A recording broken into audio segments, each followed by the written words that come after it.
கால பள்ளத்தில் மூட குழியில் புராண புழுதி மூடி கிடந்தான் முருகன். தோண்டி துடைத்து விஞ்ஞான தண்ணீரில் கழுவினேன். ஒற்றை துணி சற்றே அசைவுற நெற்றிச் சுடர் வற்றி பரவிட வெற்றி திரு வேலுக்கு அதிபதி உயிர் கொண்டார். கடவுளா நீ என்றேன். மூத்த குடி காத்த மூதாதை என்றான். குன்றில் ஏன் குடி என்றேன். ஆதி மனிதன் குடில் அதுதானே என்றார். குளிர்மலையில் ஏன் குறையுடை கொண்டாய் என்றேன். இரையாகும் விலங்கை துரத்தி கொண்டே இறை தேடும் விலங்கு விட்டு உயிர் தப்பி ஓட சுனைகள் ஆறுகள் நீந்தி கடக்க தேனடை தேடி கிளைதோறும் குதிக்க தொங்கும் ஆடை தொல்லையா இல்லையா? இன்னொன்றையும் நெஞ்சில் எழுது. நெசவு கண்டது குறிஞ்சியில் அல்ல, மறவாதே அது மருதம் என்றான். படையலுக்கேன் முருகா தேனும் தினைமாவும் சுடுதல் அவித்தல் சமைத்தல் என்னும் அநாகரிகங்கள் தொடங்கும் முன்னே காயும் கனியும் கிழங்கும் இலையும் தானாய் விளைந்த தானிய மணியும் தேனாய் வழிந்த திரவிய பொருளும் ஊனாய் இருந்த உண்மை உணர்த்தவே கொடியில் சேவல் வரக்கும் செய்தி என்னவோ வேட்டை களைப்பில் மரணம் போல் உறங்கும் எங்களை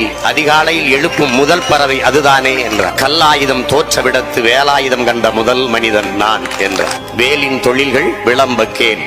வேட்டை காட்டில் வெற்றி தந்ததும் வேளாண்மைக்கு காவல் தந்ததும் மடவார் தம்மின் மானம் காத்ததும் மாற்றார் வெருட்டி மண்புலம் காத்ததும் முன்னோடிகளின் முன்னோடிகளை விளங்குண்ணாமல் அன்னால் காத்து ஆயுதமானதும் கைவேல் கைவேல் கைவேல் தானடா.